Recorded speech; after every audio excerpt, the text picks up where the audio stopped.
طرح سے ایک مچھلی کو جب پانی سے نکال دیا جائے تو اس کی موت واقع ہو جاتی ہے، ویسے ہی ایک شیعہ سے اگر غم حسین کو چھین لیا جائے تو وہ غم حسین کے بغیر زندہ نہیں رہ سکتا۔ عزیزو، سلسلے مجالس کی آخری مجلس اور آج روز شہادت امام حسن عسکری علیہ السلام کی ہے۔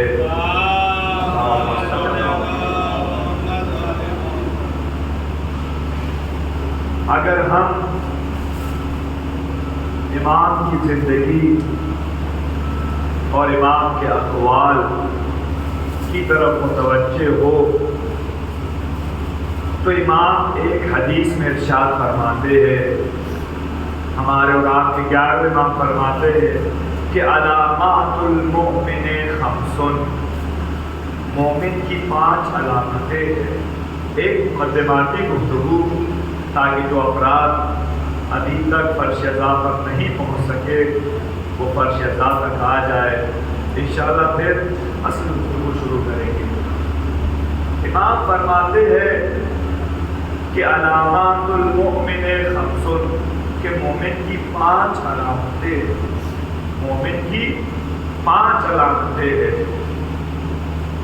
معاشرہ کسے مومن کہتا ہے یہ ہمیں فرق نہیں پڑنا چاہیے۔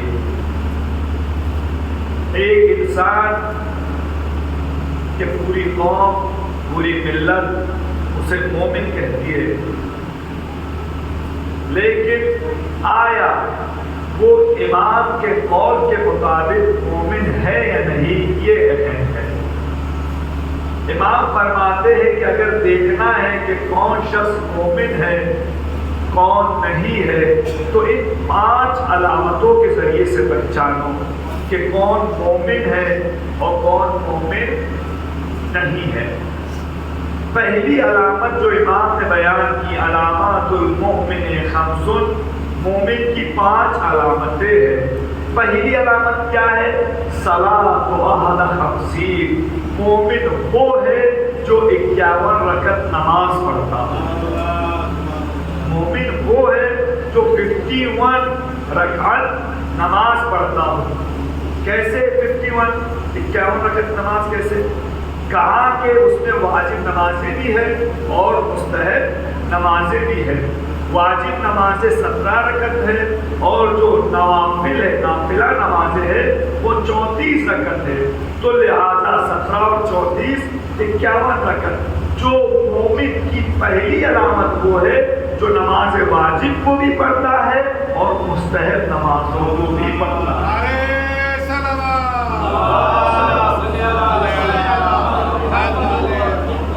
تو مومن کی پہلی علامت وہ ہے جو نماز پڑھتا ہے، جو نماز پڑھتا ہے۔ صلاۃ احد 50۔ دوسری علامت کیا ہے؟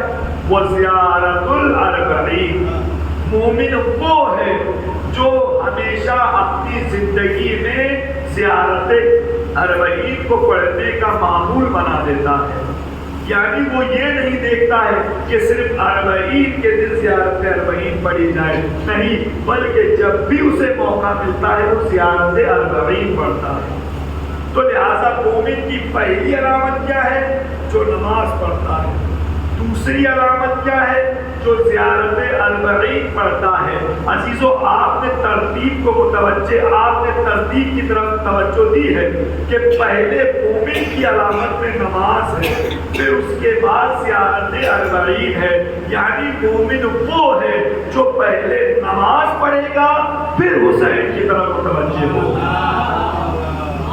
یعنی اگر نماز اور عزاداری میں ٹکراؤ ہو جائے، ایک وقت نماز کا ہے، ایک وقت عزاداری کا ہے، ایک ہی وقت میں عزاداری بھی ہو رہی ہے، اول وقت نماز پڑھنے کا وقت بھی ہو گیا ہے، لیکن مومن وہ ہوگا نماز کو اہمیت دے گا، مومن وہ ہوگا جو پہلے نماز کو اہمیت دے، کیونکہ نماز کے لیے ہی امام حسین علیہ السلام نے اپنی جان کی قربانی دی ہے۔ تو لہذا اس چیز سے کبھی غافل نہ رہے۔ بعض خطباء و ذاکرین ایک کلپ سن رہا تھا، نماز مجلس پڑھتے پڑھتے اذان ہو رہی تھی، تو اس نے کہا کہ ہمیں نماز پہ عزاداری کو ترجیح دینی چاہیے۔ وہ دلیل کیا دیتا ہے کہ کتنی جاہلانہ دلیل ہے۔ وہ کہتا ہے کیونکہ جب امام حسین علیہ السلام پشت رسول پر سوار ہوئے تھے تو رسول اللہ نے اپنی عبادت روک دی تھی، تو لہذا چاہیے کہ ہمیں عزاداری کو ترجیح دے اور نماز کو بعد میں پڑھے۔ تو ایک سادی سی مثال ہے، مجھے بس اتنا اس سے یہ سوال کرنا ہے کہ مجھے یہ بتائے جب امام حسین علیہ السلام پشت رسول پر سوار ہوئے تھے تو یہ عبادت رک گئی تھی یا جاری تھی؟ بہت سیدھی سی، کیا نماز کو روک دیا تھا؟ نہیں، نماز کو تو امام رسول اللہ نے طول دی تھی، تو لہذا یہ دلیل نہیں بنتی ہے کہ رسول اللہ نے اپنی نماز روک دی۔ نماز روکی نہیں گئی،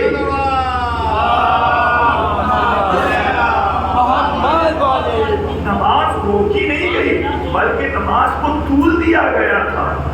تو لہذا پہلے سب سے پہلے ایک مومن وہ ہے جو نماز کو اہمیت دیتا ہے، نماز کے بعد پھر وہ زیارت اربعین پڑھتا ہے۔ مومن کی دو علامتیں، تیسری علامت کیا ہے؟ وہ تختم بالیمین، جو اپنے دائیں ہاتھ کی انگلی میں انگوٹھی پہنتا ہے، جو انگوٹھی پہنے دائیں ہاتھ کی انگلی میں وہ مومن ہے۔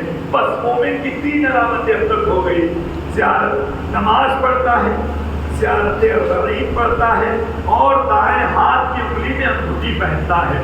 وہ تعبیر الجبین، اور اپنے سر کو سجدے میں رکھتا ہے، اپنے سر کو سجدے شکر میں رکھتا ہے۔ مومن وہ ہے کہ جب اسے کوئی نعمت ملتی ہے، جب اسے کوئی دولت ملتی ہے، جب اسے خدا کی طرف سے کوئی بڑی نعمت ملتی ہے تو وہ غرور و تکبر نہیں کرتا ہے بلکہ اپنے سر کو سجدے میں رکھ کر کہتا ہے خدایا تیرا لاکھ لاکھ شکر ہے کہ تو نے مجھے ایسی نعمت سے نوازا ہے۔ مومن کبھی غرور و تکبر نہیں کرے۔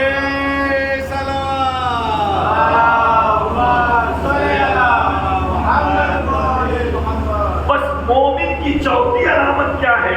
مومن کی چوتھی علامت یہ ہے کہ اپنے سر کو سجدے میں رکھتا ہے، سجدے شکر کرتا ہے۔ پانچویں علامت کیا ہے؟ پانچویں علامت یہ ہے، پانچویں علامت والجہر بسم اللہ الرحمن الرحیم، مومن وہ ہے جو بسم اللہ الرحمن الرحیم بلند آواز سے پڑھتا ہے۔ مومن وہ ہے جو بسم اللہ کو بلند آواز سے پڑھتا ہے۔ عزیزو آپ نے دیکھا کہ مومن کی 5 علامتیں امام حسن عسکری علیہ السلام نے بیان کی، اللہم صلی علی محمد وعلی محمد، اور ان 5 علامتوں میں جو دوسری علامت ہے وہ زیارت اربعین کو رکھا، کیونکہ آپ جا کے دیکھ لیجئے زیارت اربعین تنہا زیارت ہے کہ جس میں مقصد امام حسین کو بیان کیا گیا۔ امام حسین کی جو شہادت کا جو اصل مقصد ہے، ہدف ہے، وہ کوئی اور زیارت میں نہیں ملتا ہے، صرف اور صرف زیارت اربعین میں ہے۔ امام صادق علیہ السلام صفوان سے بیان کرتے ہیں کہ زیارت اربعین اس طریقے سے پڑھا کرو۔ زیارت اربعین کا ایک ٹکڑا ہے وَبَذَلَ مُحْجَتَهُ فِيكَ لِيَسْتَنْقِذَ عِبَادَكَ مِنَ الْجِهَالَةِ وَحَيْرَةِ السَّلَالَةِ۔ چھٹے امام فرماتے ہیں اے میرے مولا، اے میرے آقا، آپ نے اپنی جان کی قربانی راہ خدا میں اس لیے پیش کی تاکہ اللہ کے بندے، اللہ کے مخلوق جہالت کی تاریکی سے نکل کر علم کی وادی میں آئے۔ امام حسین کی شہادت کا مقصد کیا ہے؟ کہ تاکہ اللہ کے بندے، اللہ کے مخلوق جہالت کی تاریکی سے نکل کر علم کی وادی میں آئے۔ میرے عزیزو، آج ہمارے معاشرے میں علم کی کمی ہے، جو وہ قوم، وہ مذہب، وہ مذہب، وہ قوم، وہ ملت کبھی بھی ترقی کر ہی نہیں سکتی ہے کہ جس میں علم نہ ہو۔ آپ دیکھ لیجئے آج ہمارا معاشرہ آج اتنی پستی کی طرف کیوں ہے؟ کیونکہ ہمارے معاشرے میں علم نہیں۔ ہم اپنے بچوں کو تعلیم کی طرف رغبت نہیں دیتے ہیں، اور یاد رکھنا وہ قوم اور وہ مذہب بے بس رہ جاتی ہے کہ جن کے بچوں میں، کہ جن کے جوانوں میں علم کی رغبت نہیں پائی جاتی ہے۔ کبھی بھی یاد رکھنا کہ ہم اپنے معاشرے میں تعلیم کو زیادہ سے زیادہ ترجیح دیں۔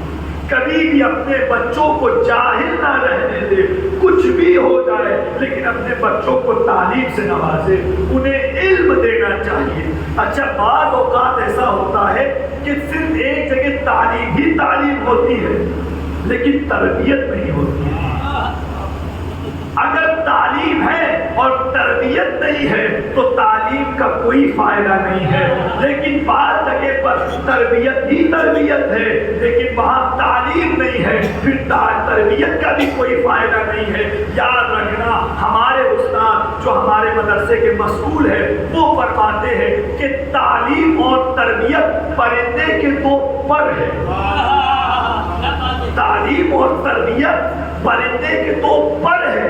کیا مطلب؟ یعنی اگر آپ ایک پر کو کاٹ دو کیا وہ پرندہ اڑ سکتا ہے؟ کہا اگر دو پروں میں سے ایک پر کو کاٹ دو گے تو وہ پرندہ اڑ نہیں سکتا ہے۔ بس اسی طریقے سے پرندہ اڑتا کیوں ہے؟ تاکہ ترقی کے راستوں کو طے کرے، بلندی کی طرف جائے۔ عزیزان ایمان، یہی وجہ ہے کہ اگر کسی انسان میں صرف تعلیم ہو لیکن تربیت نہ ہو، اگر تربیت ہو تعلیم نہ ہو، پھر وہ ترقی کے راستوں کو طے نہیں کر سکتا ہے۔ تو لہٰذا ہمیں چاہیے کہ تعلیم کے ساتھ ساتھ ہمارے پاس تربیت بھی ہو، ہم اپنے بچوں کو تربیت دیں۔ آج ہمارا جوان، یہ جو زمانہ ہے، یہ جو زمانہ، جس زمانے میں ہم زندگی گزار رہے ہیں، پیغمبر اکرم نے اس زمانے کو دور فتن کہا ہے، یعنی فتنوں سے بھری ہوئی کائنات، فتنوں سے بھری ہوئی دنیا۔ کیا مطلب؟ یعنی ایک انسان جب صبح گھر سے نکلتا ہے، جب وہ شام کو واپس آتا ہے تو پتہ نہیں چلتا ہے کہ اس کا ایمان سالم ہے یا نہیں ہے۔ یعنی یہ وہ دور ہے کہ جہاں کوئی بھی نہیں کہہ سکتا ہے کہ میں با ایمان اس دنیا سے جاؤں گا۔ پیغمبر اکرم فرماتے ہیں کہ ایک زمانہ ایسا آئے گا کہ جہاں پر جوان اپنے دین کی حفاظت کرنے بہت مشکل ہوگا ان کے لیے۔ ایک جوان کے لیے بہت مشکل ہوگا کہ وہ اپنے ایمان کی حفاظت کرے، وہ اپنے ایمان، وہ دور کہ جس دور کے وہ خطرات، جہاں پر خطرات ہی خطرات ہیں، فتنے ہی فتنے ہیں، تو ایسے ماحول میں ہمارے جوانوں کو چاہیے کہ وہ بیدار رہے۔ ہمارے جوانوں کو چاہیے کہ وہ بیدار رہے۔ کیا مطلب بیدار رہنے کا؟ یعنی جو بھی اس زمانے میں واقعات رونما ہوتے ہیں انہیں چاہیے کہ ان واقعات سے آشنا ہو، ان واقعات کی طرف متوجہ ہو، ان فتنوں کی طرف متوجہ ہو، ان خطرات کی طرف متوجہ ہو کہ آج دشمن ہمارے جوانوں کے ساتھ کیا کر رہا ہے۔ میں اپنی بات کر رہا ہوں کہ ایک ہمارا جو دشمن ہے وہ میرے ساتھ کیا کر رہا ہے۔ میں جوانی کی عالم میں ہوں، وہ دشمن چاہتا ہے کہ اس جوان کی جوانی کو صرف اور صرف بےہودہ کاموں میں صرف کیا جائے۔ ایک جوانی جو دیکھو، جب بھی ایک عقل مند انسان اپنی فرصت کو غنیمت سمجھتا ہے، ایک عقل مند انسان، بالخصوص جوانوں سے میری گفتگو ہے، ایک عقل مند جوان اپنے خالی وقت کو غنیمت سمجھتا ہے۔ جب بھی اسے خالی وقت ملے تو ایسے کاموں میں اسے خالی وقت کو گزارنا چاہیے جس سے اس سے فائدہ ہو۔ لیکن آج ہمارا معاشرہ، آج ہمارے معاشرے میں جو جوان زندگی گزار رہے ہیں، جہاں موقع ملے اپنے موقع کو، اپنے وقت کو موبائلوں میں صرف کرتے ہیں۔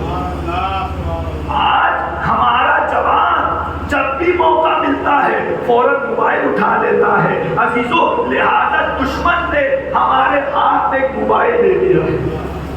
دشمن نے آج ہمارے ہاتھ میں موبائل دے دیا ہے کہ جب بھی تمہیں موقع ملے اسی میں لگ جاؤ، جب بھی تمہیں فرصت ملے اسی میں لگ جاؤ۔ یاد رکھنا ایک جوان وہ ہوتا ہے جو فرصت ساز ہوتا ہے، ایک جوان وہ ہوتا ہے جو فرصت سوز ہوتا ہے۔ بڑی توجہ، ایک جوان وہ ہوتا ہے جو فرصت ساز ہوتا ہے، ایک جوان وہ ہوتا ہے جو فرصت سوز ہوتا ہے، ایک جوان وہ ہے جو اپنے وقت کو لیتا ہے اور اپنے لیے راستے ہموار کرتا ہے، لیکن ایک جوان وہ ہوتا ہے جو اپنے وقت سے استفادہ نہیں کرتا ہے، فائدہ نہیں اٹھاتا ہے، بلکہ اپنے راستوں کو بند کر دیتا ہے۔ جوانی میں اپنے وقت کو ایسے گزارتا ہے کہ پھر اس کے پاس ترقی کے راستے بند ہو جاتے ہیں۔ عزیزو، مقدماتی گفتگو میں کچھ باتیں آپ تک پہنچانا چاہتا ہوں۔ آج ہمارا جو جوان ہے بہت خطر والا زمانہ ہے، یہ دور غیبت بہت ہی فتنوں سے بری ہوئی کائنات ہے، جہاں ہر جگہ کبھی ہمارے عقیدے پر حملے ہو رہے ہیں، کبھی دوسرے افراد کرتے ہیں تو کبھی اپنے ہی افراد کرتے ہیں۔ آج اپنے ہی افراد یوٹیوب پہ آ کر کہتے ہیں، ہمارے جوانوں کے ذہنوں میں تقلید کو اتنا مشکوک کر دیتے ہیں کہ آج بعض جوان ایسے ہوتے ہیں جو یہ کہتے ہوئے نظر آتے ہیں، آیا مجتہدوں کو ماننا چاہیے یا ماننا نہیں چاہیے، آیا تقلید کرنی چاہیے یا نہیں کرنی چاہیے۔ تو عزیزو، میرے جوانوں، یاد رکھنا یہ دشمن کی چال ہے جو ہمیں تقلید اور اشتہار سے دور کرنا چاہتی ہے۔ آج تقلید سے ہمیں دور کرنا چاہتی ہے۔ تقلید کیونکہ جب دشمن تمام حربے اپنا چکا کہ شیعت کو جھکا دے، شیعت کو ختم کر دے، شیعت کو مٹا دے، جب اس سے ہو نہ سکا کہ شیعت مٹ جائے، شیعت میں تحریف کر دی جائے، تو انہوں نے دوسرا راستہ طے کیا کہ ہم باہر سے شیعت کو ختم نہیں کر سکتے ہیں، ضعیف نہیں کر سکتے ہیں، کمزور نہیں کر سکتے ہیں، تو لہذا ان کے جو اپنے ہیں انہی سے استعمال کیا جائے، انہی کو استعمال کیا جائے۔ تو لہذا لوگ آتے ہیں اور تقلید کو ہمارے ذہنوں میں مشکوک کر دیتے ہیں۔ تو میرے جوانوں، ہمیں بیدار رہنا ہے، ایسے حربوں سے ہمیں بچنا ہے، ایسے حربوں سے ہمیں بچنا ہے۔ آپ دیکھیے، آج دشمن نے ہمارے ہاتھ میں کچھ کھلونے دے دیے ہیں، بالخصوص ہمارے جوان، وہ کھلونا 30,000 کا بھی ہے، 50,000 کا بھی ہے، 1 لاکھ کا بھی ہے، 1.5 لاکھ کا بھی ہے، کہ جسے ہم کیا کہتے ہیں؟ موبائل۔ کیا کہتے ہیں؟ موبائل۔ عزیزو، یہ دشمن کی چال ہے جو ہر طریقے سے ہمیں آزمانا چاہتا ہے۔ آج دشمن نے ہمارے ہاتھ میں کھلونا دے دیا ہے تاکہ ہمارے جوان بس اسی میں لگے رہے۔ اچھا، یہ موبائل بھی بڑی عجیب چیز ہے، یہ موبائل بھی ایک بڑی عجیب چیز ہے۔ یہ موبائل آپ 1.5 لاکھ کی تو لیتے ہو، لیکن اگر ایک چیز اس میں نہ ہو تو جلدی سے ہاتھ بھی نہیں لگاتے ہو۔ اگر ایک چیز اس میں نہ ہو تو جلدی ہاتھ نہیں لگاتا ہے ہمارا جوان۔ وہ کیا ہے؟ نیٹ۔ وہ کیا ہے؟ نیٹ۔ NET، NET. پڑھا لکھا مجمع ہے۔ نیٹ کے معنی کیا ہے؟ جال کے۔ نیٹ کے معنی کیا ہے؟ جال۔ اور جال کیوں استعمال کیا جاتا ہے؟ جال کیوں استعمال کیا جاتا ہے؟ کہاں؟ شکار کے لیے۔ جال استعمال کیوں کیا جاتا ہے؟ کہاں؟ شکار کے لیے۔ عزیزان ایمان، یہ موبائل ہے، یہ اپنی چیزیں بھی دکھائے گا، تمہیں اپنی چیزیں بھی دکھائے گا، یہ اپنی بھی چیزیں دکھائے گا، تمہیں اپنی بھی چیزیں بتائے گا، لیکن عزیزو، ایک عقل مند انسان کیا کرتا ہے؟ جو اپنی چیزیں ہیں وہ لے لیتا ہے، جو اس کی چیزیں ہیں وہ چھوڑ دیتا ہے۔ تو عزیزو، یہ موبائل ایک موبائل نہیں ہے بلکہ ایک جالا ہے۔ جالا کیا ہے؟ کہاں؟ شکار کے لیے ہے۔ اب ہمیں یہ دیکھنا ہے کہ ہم شکار کرتے ہیں یا شکار ہو رہے ہیں۔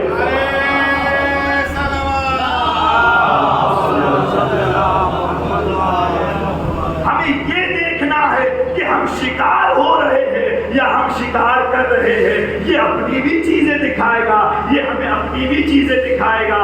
ایک اچھا، یہ جالا، نیٹ یعنی جالا، یہ جالا کیوں ہوتا ہے؟ شکار کرنے کے لیے۔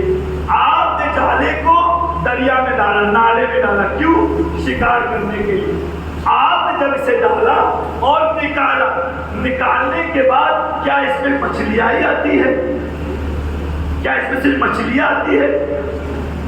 کہا نہیں، اس میں کوڑے کرکٹ، نجاستیں، غلاظتیں بھی ہوتی ہے۔ تو لہٰذا یہ موبائل جو یہ اچھی چیزیں بھی دکھائے گا، بری چیزیں بھی دکھائے گا۔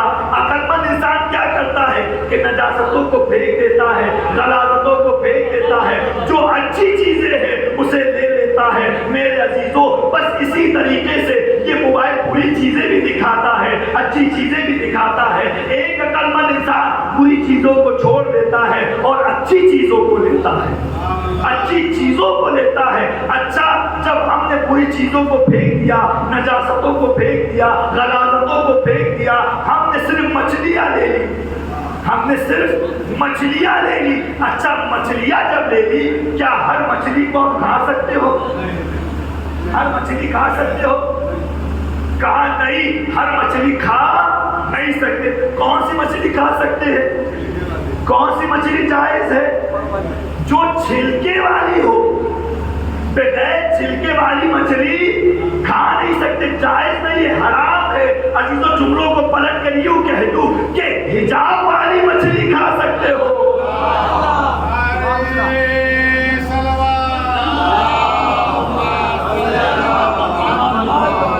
پردے والی مچھلی کھا سکتے ہو، حجاب والی مچھلی کھا سکتے ہو، بغیر حجاب والی، بغیر پردے والی مچھلی کھا نہیں سکتے۔ تو میرے عزیزوں، غور اور فکر کرنے کا مقام ہے کہ وہ شریعت جہاں پر لمحہ بھر کی لذت کے لیے ایک بے پردہ، بے حجاب مچھلی کو کھانے کی اجازت نہیں دیتا ہے، تو وہ شریعت نسلوں کی تربیت کے لیے بے حجاب خاتون کو زوجہ بنانے کی اجازت کیسے دے سکتا ہے؟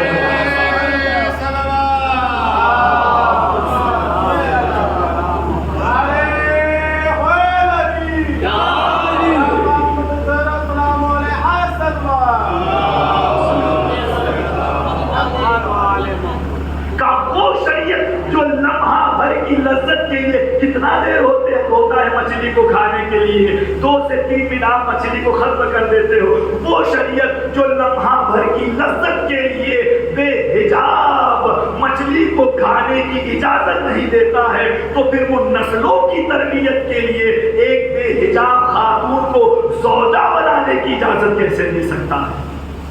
میرے جوانوں، یاد رکھنا کہ جن کی عمر اس تک پہنچ گئی ہے کہ اب انہیں شادی کرنی ہے، انہیں شادی انہیں اپنا گھر بسانا ہے، تو یاد رکھنا اپنے لیے کبھی بیوی تلاش نہیں کرنا، بلکہ اپنے لیے بچوں کی ماں تلاش کرنا، اپنے لیے بچوں کی ماں تلاش کرنا۔ عزیزان ایمان، تو لہذا بغیر حجاب کی مچھلی کھانا جائز نہیں ہے۔ عزیزو، اس موبائل نے آج میں اپنے بچوں کو، اپنے جوانوں کو سمجھانا چاہتا ہوں، میں سب سے پہلے اپنے آپ کو سمجھانا چاہتا ہوں کہ اے علی رضا یعنی اس موبائل نے ہمیں زندگی کا طریقہ بھی سکھایا ہے، ہاں، جو زندگی کا مقصد ہے جس کے لیے ہمیں خلق کیا گیا ہے، ہم اس چھوٹے سے موبائل سے سمجھ سکتے ہیں۔ انسان کو خدا نے خلق کیوں کیا؟ کس کے لیے؟ عبادت کے لیے۔ وَمَا خَلَقْتُ الْجِنَّ وَالْإِنسَ إِلَّا لِيَعْبُدُونِ، ہم نے جن اور انس کو خلق ہی نہیں کیا مگر یہ کہ وہ میری عبادت کرے۔ یعنی انسان کی زندگی کا اصل ہدف اور مقصد کیا ہے؟ عبادت، عبادت۔ اچھا، اس موبائل کو جب بنانے والے نے بنایا تو کیوں بنایا تھا؟ جب پہلی مرتبہ موبائل بنایا گیا کیوں بنایا؟ تاکہ بات کرے، تاکہ ایک دوسرے سے آپ رابطے میں رہے، بات کرنے کے لیے، اس کے لیے بات کرنے کے لیے۔ اچھا، آپ گیم کھیل رہے ہو، اس میں چھوٹا موبائل 7 والا گیم رہتا تھا، آپ اس میں گیم کھیل رہے ہو، گیم کھیلتے کھیلتے آپ کے لیے کال آ جائے، آپ کے لیے کال آ جائے تو کیا ہوگا؟ وہ گیم بند ہو جائے گا، ختم ہو جائے گا، جو بھی ایپ آپ نے کھولا ہوگا وہ ختم ہو جائے گا، ہیک ہو جائے گا۔ عزیزان ایمان، یعنی اس چھوٹے سے موبائل نے بتایا کہ اب تک جو کام کر رہے تھے میں کر رہی تھی، لیکن جیسے ہی جس چیز کے لیے وہ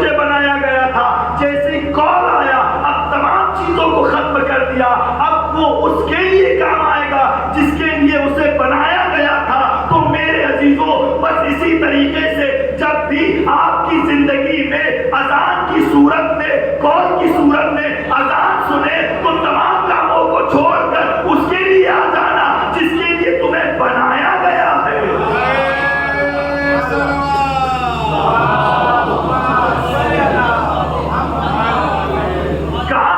چھوٹا سا موبائل جس کے لیے اسے بنایا گیا تھا یہ اب وہ اپنا کام کر رہی ہے، لیکن میرے عزیزوں جب بھی کال کی شکل میں ہمیں اذان کی آواز سنائی دے تو تمام کاموں کو چھوڑ کر ہمیں اس کے لیے آنا ہے کہ جس کے لیے ہمیں بنایا گیا ہے، عبادت کے لیے بنایا گیا ہے۔ جب بھی نماز کا وقت ہو تمام کاموں کو چھوڑ کر نماز کے لیے آیا کرو، تمام کاموں کو چھوڑ کر نماز کے لیے آیا کرو۔ عزیزوں یہ بھی زندگی کا تقاضا ہے، زندگی کی فطرت ہے۔ جب بھی ہم کبھی کبھی ایسا ہوتا ہے ہم کام میں بیزی ہوتے ہیں، ہمیں بہت سے کال آتے ہیں، ہم اٹھا نہیں پاتے ہیں۔ اچھا جب ہم بعد میں فارغ ہوتے ہیں کام سے تو موبائل پہ دیکھتے ہیں کہ 4 مس کال ہے۔ اب انسانیت کا تقاضا کیا ہے کہ آپ دوبارہ اسے یاد کرو، اسے دوبارہ کال کرو۔ اچھا جب ہم دوبارہ کال کرتے ہیں 4 نمبر ہو، ان 4 میں بھی ہم دیکھیں گے کہ سب سے بڑا کون ہے، سب سے بڑا کون ہے، ہمارا کون کام میں آئے گا، کون کام میں نہیں آئے گا۔ ہم یہ نہیں دیکھیں گے کہ پہلے مس کال کس نے دیا ہے، دوسرا کس نے دیا ہے، تیسرا کس نے کیا ہے۔ ہم یہ دیکھیں گے کہ کون اس میں سے بڑا ہے، کس نے ہمیں جو ہمارے کام آ سکتا ہے۔ تو میرے عزیزوں اب مجھے اتنا بتاؤ کہ کائنات میں خدا سے بڑھ کر کون ہے؟ کہ اگر کسی کام کی وجہ سے تم اول وقت نماز نہ پڑھ پاؤ، جیسے ہی کام سے فارغ ہو جاؤ تو فوراً نماز کے لیے آ جایا کرو۔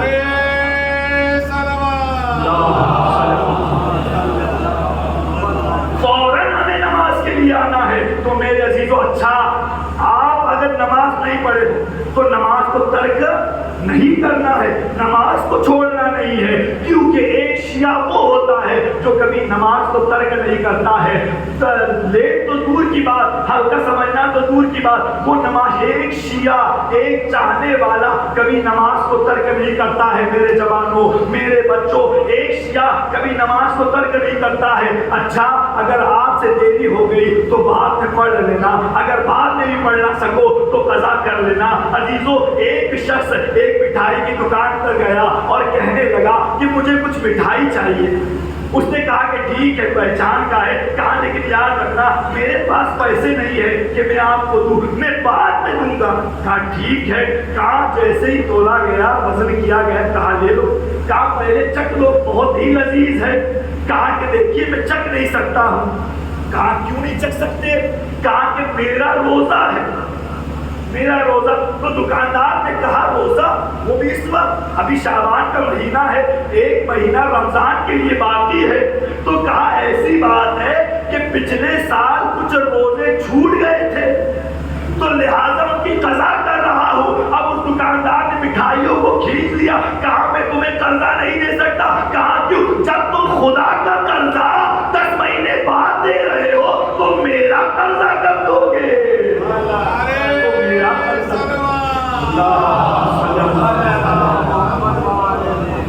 تو میرے عزیزوں کبھی بھی نماز کو اپنی زندگی میں ترک نہیں کرنا ہے۔ روایت کے جملے ہیں جس نے ایک نماز کو ترک کیا گویا کہ اس نے 70 نبیوں کو قتل کیا۔ بڑی توجہ چاہتا ہوں، جس نے ایک نماز کو ترک کیا گویا کہ اس نے وہ ویسائی ہے کہ جس نے 70 نبیوں کو قتل کیا۔ اب کون ایسا چاہے گا کہ وہ اس گناہ میں شامل ہو کہ وہ 70 نبیوں کو قتل کرے؟ امام فرماتے ہیں من استخف الصلاۃ لا ینال شفاعتنا، جو نماز کو ہلکا سمجھے ترک نہ کرے، جو نماز کو ہلکا سمجھے ہمیں اس کی شفاعت حاصل نہیں ہو سکتی ہے، ہمیں اسے ہماری شفاعت اسے حاصل نہیں ہو سکتی ہے۔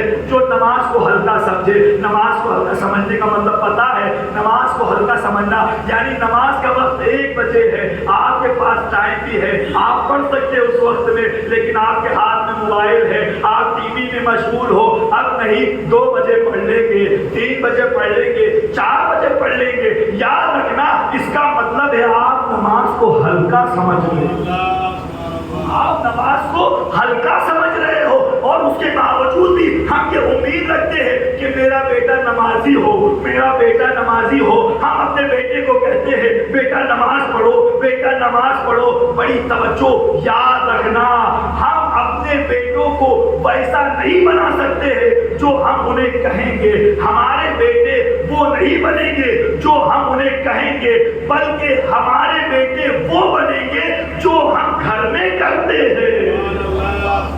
یعنی کیا مطلب؟ آپ جیسا عمل گھر میں انجام دو گے، آپ کا بیٹا ویسے ہی تربیت پائے گا۔ عزیزان ایمان، ہم جیسی اذان ہوتی ہے اپنے بیٹے کو کہتے ہیں جاؤ بیٹا نماز پڑھ لو، جاؤ بیٹا نماز پڑھ لو، بار بار اسے کہتے ہیں کہ نہیں جاؤ نماز پڑھ لو۔ یاد رکھنا عزیزان ایمان، ہم جو کہتے ہیں وہ بنتا نہیں ہے، جو ہمارے میں دیکھتا ہے وہ بنتا ہے۔ عزیزوں یاد رکھنا، تمہیں کہنے کی ضرورت نہیں ہوگی۔ کب کہنے کی ضرورت نہیں ہوگی؟ جیسے ہی اذان کی آواز سنائی دے، اذان کی آواز سنائی دینے کے بعد آپ کے ہاتھ میں موبائل ہو یا ٹی وی میں مشغول ہو تو موبائل بند کر دینا، ٹی وی کو بند کر دینا اور وضو کے لیے چلا جانا۔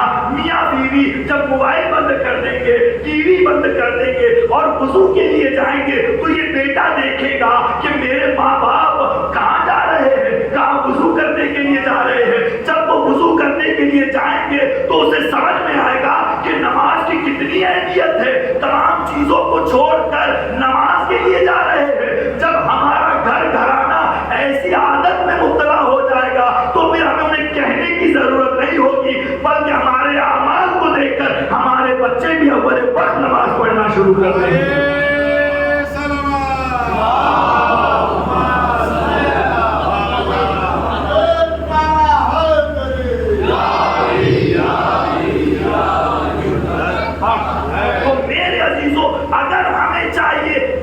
بچوں کو نماز کی تربیت دے تو زبان کے ذریعے سے تربیت نہ دے بلکہ اپنے عمل کے ذریعے سے تربیت دے۔ کس کے ذریعے سے؟ عمل کے ذریعے سے۔ جب بھی نماز کا وقت ہو، اذان سنائی دے تو تمام کاموں کو چھوڑ کر وضو کے لیے چلا جائے۔ جب ہم ایسا کام کریں گے پھر آپ کو آپ کے بچوں کو یہ کہنے کی ضرورت نہیں ہوگی کہ بیٹا نماز پڑھنے کے لیے چلو، وہ خود سمجھ میں آئے گا کہ نماز کی اہمیت کیا ہے اور وہ اذان کی آواز سنتے ہی نماز کے لیے چلا جائے۔ تو میرے عزیزوں یہ کچھ باتیں تھی تو جو بطور مقدمہ اور درد دل تھا جو آپ کے سامنے میں نے پیش کیا۔ میرے عزیزوں تعلیم کے ساتھ ساتھ ہمیں تربیت بھی ضروری ہے، تربیت کے ساتھ ساتھ ہمیں تعلیم بھی ضروری ہے۔ یہ دونوں چیزیں ایک ساتھ ہونی چاہیے، یہ دونوں چیزیں ایک ساتھ ہونی چاہیے۔ عزیزوں تو بس میرے پاس 15 منٹ بچے ہوئے ہیں، ان 15 منٹوں میں مجھے قبر بنی ہاشم کو پیش کرنا۔ قبر بنی ہاشم اصحاب امام حسین جو تھے وہ باوفا تھے، وہ کیا تھے؟ وفادار تھے، وفادار۔ امام حسین علیہ السلام نے چھوٹے بڑے 20 خطبے کربلا کے میدان میں دیے۔ کتنے خطبے؟ 20 خطبے چھوٹے بڑے کربلا کے میدان میں۔ ان خطبوں میں سے ایک جملہ یہ ہے، ایک خطبوں سے ایک جملہ امام فرماتے امام حسین علیہ السلام انی لا اعلم اصحابا اوفا ولا خیر من اصحابی، کہ میں اپنے اصحاب سے وفادار اور بہتر کسی اصحاب کو نہیں دیکھتا ہوں۔ میں اپنے اصحاب سے باوفا کسی اصحاب کے وفادار کو وفادار نہیں دیکھتا۔ یعنی جیسے اصحاب مجھے ملے ہیں، نہ میرے بابا علی مرتضیٰ کو ملے ہیں، نہ میرے نانا رسول خدا کو ملے ہیں، جیسے اصحاب مجھے ملے ہیں۔ یعنی اصحاب امام حسین کی ایک صفت کیا ہے کہ وہ وفادار تھے۔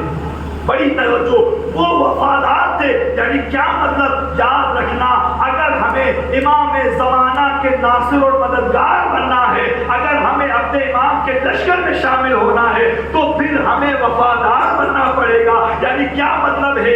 ایک بیوی اپنے شوہر کا وفادار بنے، ایک شوہر اپنے بیوی کا وفادار بنے، ایک بیٹا اپنے باپ کا وفادار بنے، ایک باپ اپنے بیٹے کے بنسبت وفادار بنے، ایک دوست دوسرے دوست کے بنسبت وفادار ہونا چاہیے۔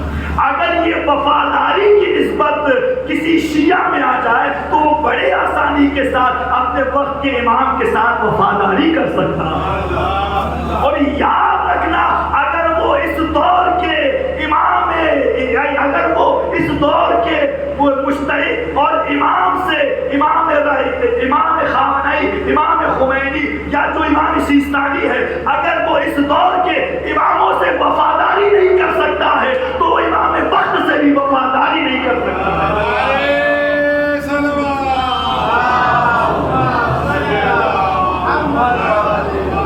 آج لوگ ہمارے مجتہدین کو برا بلا کہتے ہیں، کہا ہمیں کی تقلید کرنے کی کیا ضرورت ہے، ہم تاریخ امام زمانہ کی تقلید کرتے۔ ارے پہلے اپنی عادت ان کی طرف ڈالو، جب ان کی طرف جھکنے کی عادت ہو جائے گی تو خود بخود اس کے بعد جب وہ آئے گا تو اس کی طرف تم جھکاؤ گے۔ تو لہذا عادت پہلے ڈالو، تو لہذا ہمیں اپنے مجتہدوں کے ساتھ وفادار بننا پڑے گا، ہمیں اپنے جو جس کی ہم تقلید کرتے ہیں ہم اس کے لیے وفاداری ہمارے اندر ہونی پڑے گی۔ اگر ہمارے اندر وفاداری کی صفت نہیں ہو سکتی ہے تو یاد رکھنا پھر ہم اپنے وقت کے امام کے لیے وفادار نہیں بن سکتے۔ جو اس زمانے کے امام سے وفاداری نہیں کر سکتا، یاد اب امام کے دو معنی، پاس میں جانا نہیں چاہتا ہوں زیادہ اس موضوع میں۔ امام کبھی کبھی پیش امام بھی ہوتا ہے۔ بعض لوگ کہتے ہیں کہ یہ لوگ امام خامنئی کو 13ویں امام مانتے، یہ تمہارا عقیدہ، ہم نے تو ایسا نہیں کہا۔ پیش امام، امام یعنی رہبر، لیڈر۔ آج اس دور میں اس پرخطر زمانے میں، فتنے میں جو شیعت کا دفاع کر رہا ہے وہ کون ہے؟ وہ امام خامنئی ہے۔ آج جہاں پر غازہ میں اتنے مظلوم شہید ہو رہے ہیں، یہ ان کا دفاع کرنے والا کون ہے؟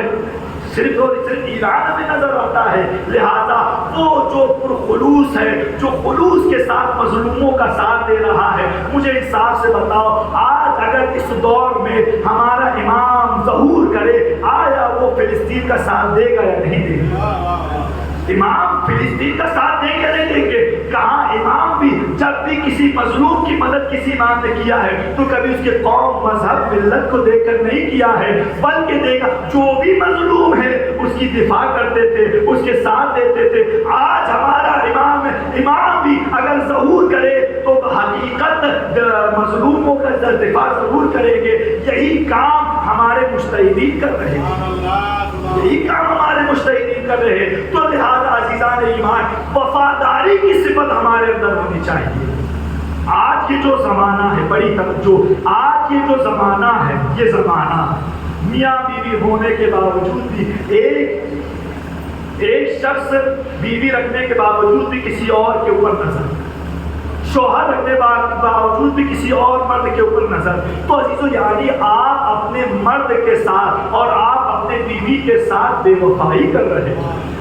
جب ہم اپنے بیوی یا شوہر کے ساتھ بے وفائی کریں گے تو پھر ہم اپنے وقت کے امام کے ساتھ وفاداری نہیں کر سکتے، ہم اپنے وقت کے امام کے ساتھ وفاداری نہیں کر۔ تو لہذا تاریخ انسانیت میں جب بھی وفا کا ذکر ہوتا ہے تو سر فہرست ہمیں عباس نظر آتے ہیں، سر فہرست ہمیں عباس نظر آتے ہیں۔ عباس کو کہتے ہیں قمر بنی ہاشم، قمر بنی ہاشم، یعنی عزیزو ایک صفت بنی ہاشم کی میں نے کیا بیان کی تھی؟ نحنو اسب ہو، ہم خوبصورت ہوتے ہیں۔ ایک گھرانہ جاہلوں والا گھرانہ ہے، اگر اس میں کوئی عالم نکل جائے، کوئی علم والا نکل جائے تو یہ اس کے لیے فضیلت کی بات نہیں ہے۔ ارے وہ سب عالم ہے، ایک وہ سب جاہل ہے، ایک عالم نکل گیا، یہ اس کے لیے فضیلت کی بات نہیں ہے۔ لیکن جہاں بنی ہاشم ہی بنی ہاشم ہو، جہاں خوبصورت ہی خوبصورت ہو، لیکن ان خوبصورتوں کے ہونے کے باوجود بھی جو قمر بنی ہاشم کہلائے اسے عباس کہتے ہیں۔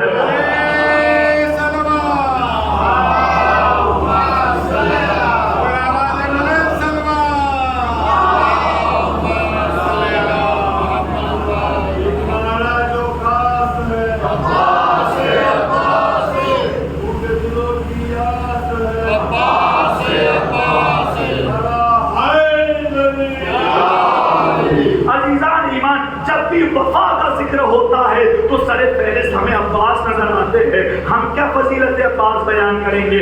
آئیے معصوم کے کلام سے دیکھتے ہیں کہ عباس کسے کہتے ہیں. امام علی علیہ السلام فرماتے ہیں میرے عباس کو مخاطب کر کے یا ولدی ستقر بک عینی یوم القیامہ، اے میرے بیٹے عباس، آپ کے وجود سے روز محشر میری آنکھیں منور ہوگی، آپ کے وجود سے میرا وجود منور ہوگا. عزیزان ایمان، آج ہر شیعہ کی یہ تمنا ہوتی ہے کہ اس کا وجود، اس کی آنکھیں علی کے دیدار سے منور ہو، علی کے وجود سے منور ہو، علی کے دیدار سے منور ہو، علی کے وجود سے منور ہو. تمام شیعہ روز محشر جس کے وجود سے منور ہو اسے علی کہتے ہیں، اور علی جس کے وجود سے منور ہو اسے عباس کہتے ہیں، اسے عباس کہتے ہیں، اسے عباس کہتے ہیں. اور عزیزان ایمان، جب بی بی زہرا سلام اللہ علیہا نے اپنے عباس کی فضیلت کو بیان کرنا شروع کیا، ایک طویل گفتگو ہے، ایک طویل روایت ہے.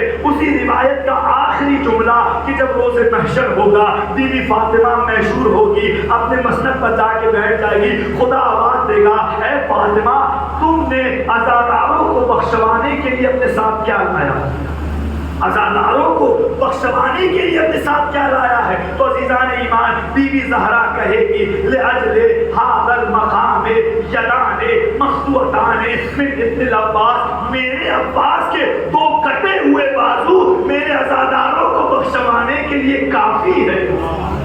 میرے عباس کے دو کٹے ہوئے بازو میرے عزاداروں کو بخشوانے کے لیے کافی ہے.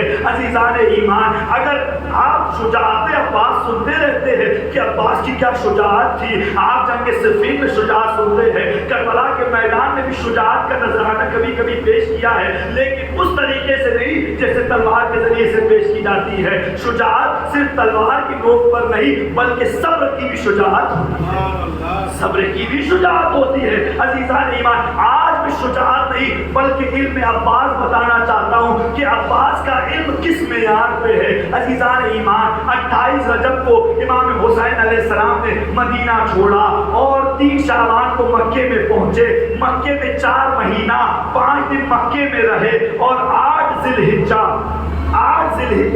جب امام حسین کو خبر ملی کہ یزید نے 3 گروہ بیچا ہے اور کہا ہے جہاں بھی حسین کو پاؤ وہیں قتل کر دو، وہیں شہید کر دو. عزیزان ایمان، جب امام حسین کو خبر ملی کہ یزید نے 3 گروہ بیچا ہے، فوراً مولا عباس کو بلایا. عباس کو بلانے کے بعد کہا اے عباس دیکھو یہ با احترام والی جگہ ہے، محترم جگہ ہے، یہاں خون ریزی نہیں ہونی چاہیے ہے، لہذا ہم حج کو عمرے سے بدلیں گے، حج کو عمرے سے بدلیں گے اور مکے کو ترک کرنا ہے، ہمیں مکے کو چھوڑنا ہے. عزیزان ایمان، مجھے بس اتنا بتائیے حج انجام دینے میں کتنے دن باقی تھے؟ صرف 5 دن باقی تھے کہ حج مکمل ہو جائے. عباس کہہ سکتے ہیں اے آقا 5 دن باقی ہے، ایک عظیم عبادت کو انجام دیتے ہیں پھر اس کے بعد چلے جاتے ہیں. عباس نے کچھ نہیں کہا. پھر اس کے بعد اصحاب کے پاس آئے، اصحاب سے کہا کہ سفر کی تیاری کرو. اصحاب میں سے کسی نے نہیں کہا عظیم عبادت کو انجام دیتے ہیں پھر اس کے بعد چلتے ہیں. پھر عزیزان ایمان بیویوں کے پاس آئے، بیویوں کے پاس آنے کے بعد بھی کہا کہ ہمیں سفر کی تیاری کرنی ہے. بیویوں میں سے کسی نے بھی نہیں کہا کہ عظیم عبادت کو انجام دیتے ہیں پھر اس کے بعد چلتے ہیں. عزیزان ایمان، نہ عباس نے کہا، نہ اصحاب نے کہا، نہ بیویوں نے کہا کہ پہلے عبادت انجام دیتے ہیں پھر اس کے بعد سفر کی تیاری کرتے ہیں، کیونکہ سب کو پتا ہے کہ خانہ کعبہ کے طواف کو، خانہ کعبہ کے چکر کو حج نہیں کہتے ہیں، امام کی اطاعت کو حج کہتے ہیں. امام کی اطاعت کو حج کہتے ہیں. جب یہ بات ہو گئی تو سب نے سفر کی تیاری کی، لیکن مولا عباس خانہ کعبہ کے چھت پر سوار ہوئے. خانہ کعبہ کے چھت پر سوار ہونے کے بعد وہ عباس حسین کو دیکھتے ہیں، حسین عباس کو دیکھتے ہیں اور ایک فصیح اور بلیغ اشاروں میں باتیں ہوتی ہے. حسین کہتے ہیں اے عباس انہیں بتاؤ کہ حسین کون ہے. ایک مرتبہ مولا عباس خانہ کعبہ کے چھت پر سوار ہے اور ایک فصیح و بلیغ خطبہ دینا شروع کرتے ہیں. بسم اللہ الرحمن الرحیم، الحمدللہ الذی شرف ھذا بقدوم ابیہ من کان بالامس بیتا اصبح قبلۃ ایتها الکفرۃ الشجرہ اتسدون طریق البیت الامام بررہ لولا حکم اللہ الجلی واصرارہ وليا واختباره البرية لطارة البيت قبل أن يمشي لديه قد استسلم الناس الهجر والهجر يستسلم يديه لو لم تكن مشية مولاي مشغولة بمشية الرحمن لبقت عليكم كالصخر الغزبان على عصافير الطيران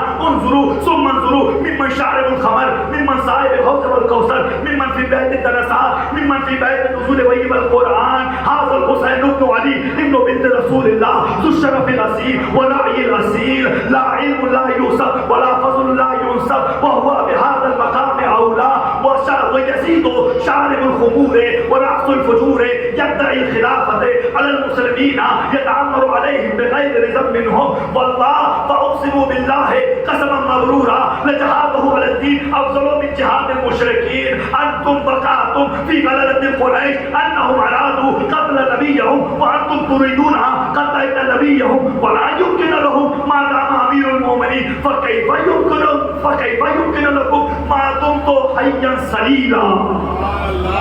ایک سلوات پڑھیں مل جل کر محمد وآلہ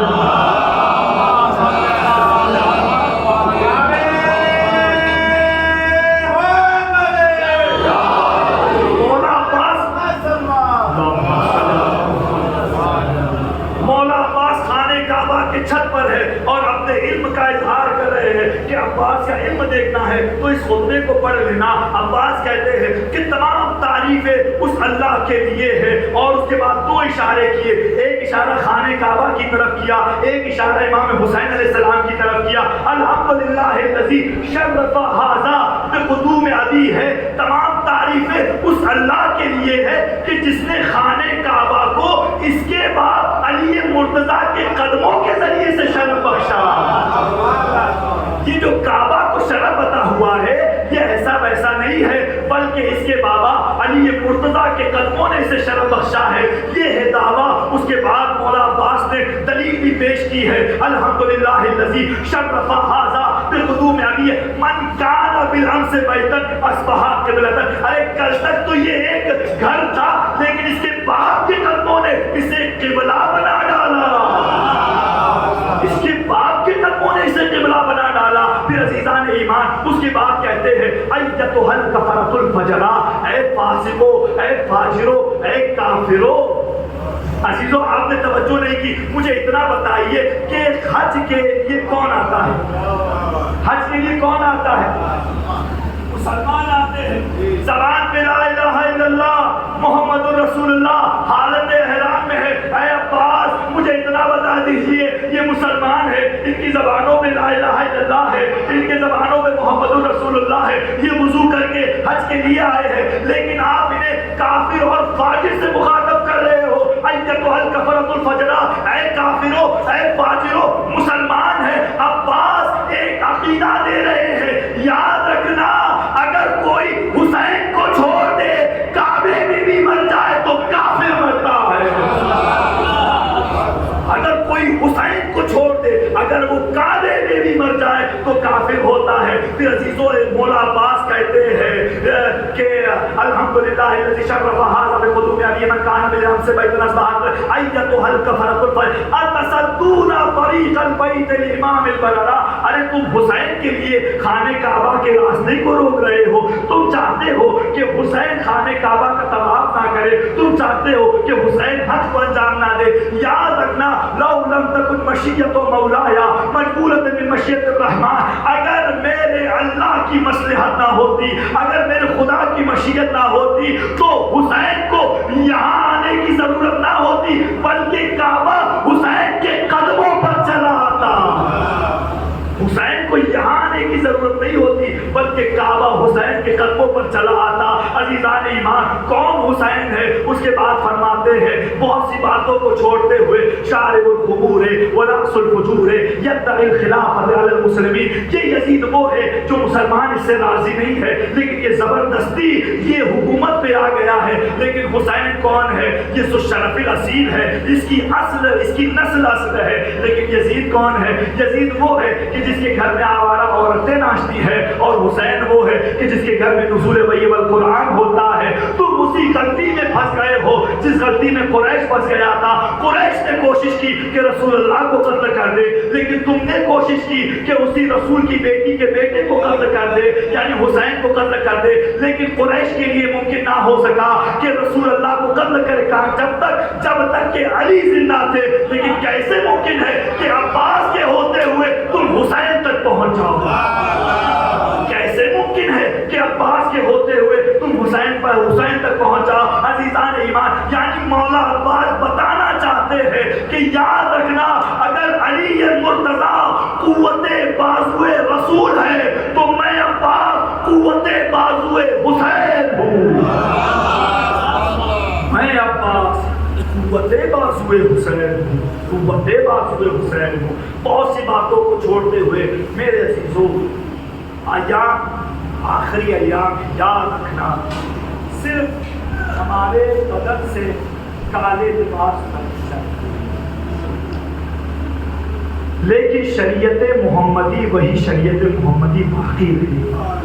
جو حلال تھا وہ حلال رہے گا، جو حرام تھا وہی حرام رہے گا۔ جس طریقے سے ہم 2 مہینے 8 دن جھوٹ، حسد، فریب، عیاری، مکاری سے اپنے آپ کو بچاتے تھے، یہ 2 مہینے کے بعد بھی ہمیں ویسا ہی رکھنا ہے جیسے 2 مہینے 8 دن رہتے تھے۔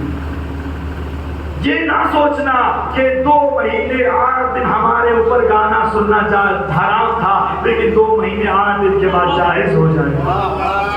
یہ نہ سوچنا کہ 2 مہینے 8 دن ناچنا حرام تھا، پھر اس کے بعد ناچنا جائز ہو جائے گا۔ یہ نہ سوچنا کہ تھیٹروں میں جا کے فلم دیکھنا 2 مہینے 8 دن جائز نہیں تھا، لیکن 2 مہینے 8 دن کے بعد جائز ہو جائے گا۔ یہ نہ سوچنا کہ 2 مہینے 8 دن ہمارے اوپر پردہ واجب تھا، 2 مہینے 8 دن کے بعد ہمارے اوپر پردہ جائز نہیں ہے۔ یہ شریعت محمدی ہے، شریعت محمدی جیسے 2 مہینے 8 دن آپ کے اوپر لازم اور واجب تھا، ویسے ہی 2 مہینے 8 دن کے بعد بھی آپ کے اوپر واجب ہے۔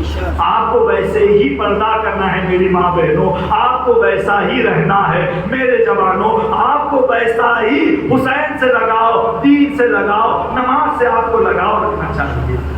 تو میرے عزیزوں، صرف کالے لباس اتارنا چاہیے اور یہ کالے لباس طاق پہ چڑھانا چاہیے۔ یہ شریعت محمدی کو آپ اپنے وجود سے نہ اتاریں، شریعت محمدی کو طاق پہ نہ رکھیے گا۔ یہ شریعت محمدی قیامت تک کی باقی رہے گی، جو حلال ہے وہ حلال، جو حرام ہے وہ حرام۔ میرے عزیزوں، 2 مہینے 8 دن آپ نے مسلسل عزاداری کی، حسین پہ آپ نے گریہ کیا ہے۔ عزیزوں، اب ان آنسوؤں کا تقاضا بھی یہ ہے کہ یہ آنسو آپ کو اس کے بعد بھی پاک اور پاکیزہ رکھے، پاک و پاکیزہ رکھے۔ آپ حسین پہ گریہ دے رہے ہو۔ عزیزوں، ہم نے صرف 2 مہینے آپ کے حسین کی عزاداری کی،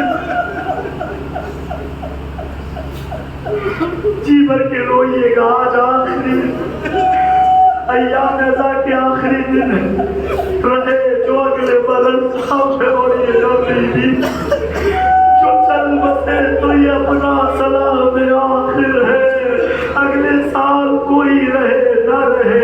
ہاں عزیزو، آپ نے 2 مہینے 8 دن عزاداری کی ہے، لیکن زیلا 28 رجب کو مدینہ چھوڑ رہی ہے، اور اس کے باہر جب رہائی ملتی ہے اپنے بابا اپنے بھائی کا چہلم بنانے کربلا کے بعد دوبارہ مدینے واپس آتی ہے۔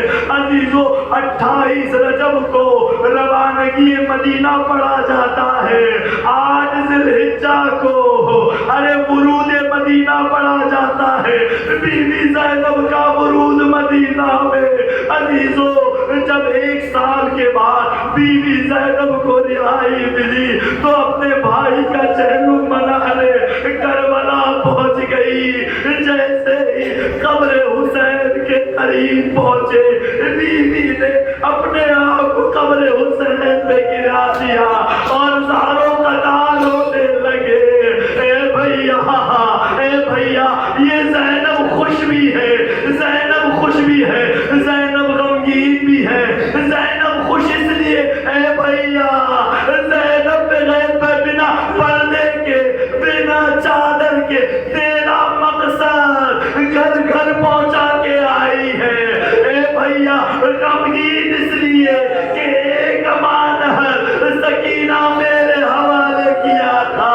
اے بھیا تیری امانت کو شام کے زندان میں چھوڑ، اے بھیا تیری امانت کو شام کے زندان میں چھوڑ کے آ گئی۔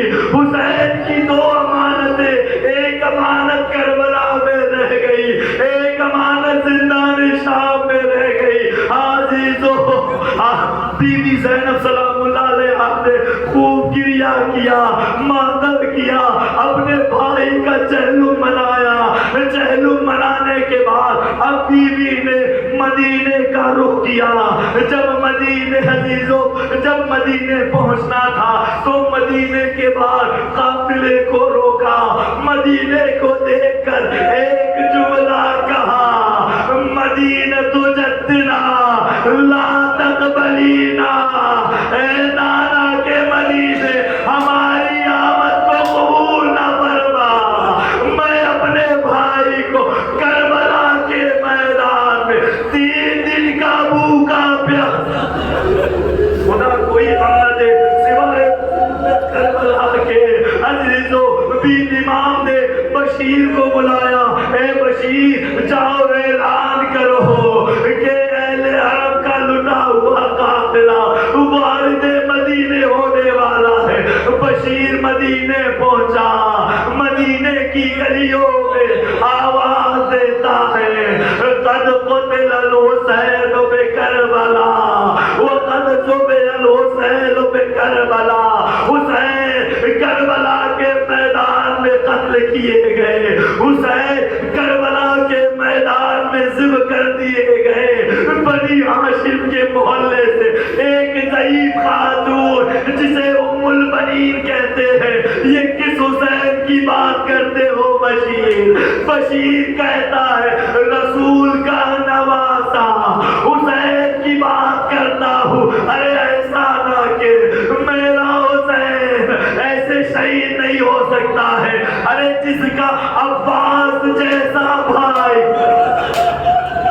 جس کا عباس جیسا بھائی ہو وہ کیسے شہید ہو سکتا ہے؟ اے بی بی ارے عباس، جب تک عباس سے حسین کو کچھ نہ ہوا، لیکن جیسے عباس شہید ہوئے حسین بھی شہید ہوئے۔ پہلے عباس شہید ہوئے، اس کے بعد حسین شہید ہوئے۔ عزیز ہو یہ اعلان ہو گیا۔ اعلان کے بعد اب بی بی زینب والد مدینہ ہوئی۔ جب والد مدینہ ہوئی تو نانا کے مزار پر پہنچے۔ نانا کے مزار پر پہنچنے کے بعد اے نانا تیری امت میرے بھائی کو 3 دن کا بھوکا پیاسا شہید، اے نانا میرا بھیا، اے نانا تیرا نواسا کربلا میں شہید ہو گیا۔ عزیزو ایک کرتا زینب نے نکالا جو تیروں سے چھٹی تھا، تیروں سے چھٹی تھا، وہ کرتا نکالا جس میں خون سے، وہ کرتا خون سے لطپت تھا، خون سے آلودہ تھا۔ جیسے ہی زینب نے کرتے کو نکالا، اس کرتے پر علی اکبر کا بھی خون تھا اور محمد کا بھی خون تھا، قاسم کا بھی خون تھا، عباس کا بھی خون تھا، علی اصغر کا بھی خون تھا۔ جیسے ہی کرتے کو قبر رسول میں رکھا، قبر رسول لرزنے لگی، آواز آئی ارے یہ کرتا اٹھا لو ورنہ قیامت آ جائے گی۔ زینب نے اپنے نانا کو مخاطب کر کے کہا، اے نانا آپ سے خون بنا کرتا نہ دیکھا گیا۔ زینب کے دل سے پوچھو، زینب کبھی اور محمد پہ روئی، کبھی علی اصغر، کبھی قاسم، کبھی علی اکبر. ارے یا تو یا ہوئی میرا ماں جایا حسین پہ شمر خنجر چلا رہا، یہ بہن 70 قدموں سے. خدا کوئی غم نہ دے، جی کھول کے گریا کریے گا عزیزو. ایام عزا کے آخری دن ہے. ہاں عزیزو، زینب نانا کے مزار سے رخصت ہو گئی. اب جیسے ہی اپنے گھر پہنچی تکت بھاگ کیا. عبداللہ نے دروازہ کھولا. عبداللہ نے ایک ضعیف خاتون کو دیکھا جس کے بال سفید ہو چکے تھے. عزیزو، عبداللہ کہتا ہے اے بی بی، ابھی زینب گھر نہیں آئی ہے، جب زینب آ جائے تو ملنے آ جانا. ارے جیسے یہ جملہ کہا زینب نے آواز بلند کی، اے عبداللہ، تم نے بھی مجھے پہچانا نہیں، میں اور محمد کی ماں. اے بی بی جب یہاں سے گئی تھی بال سفید نہ تھے لیکن بال سفید ہو گئے. اے عبداللہ، کبھی حسین کے لاشے پر رونا، کبھی اور محمد کے لاشے پر، کبھی علی اصغر کو رونا. زینب کربلا میں ظلم پہ ظلم دیکھتی رہی. اللہ رحمت اللہ علیہ.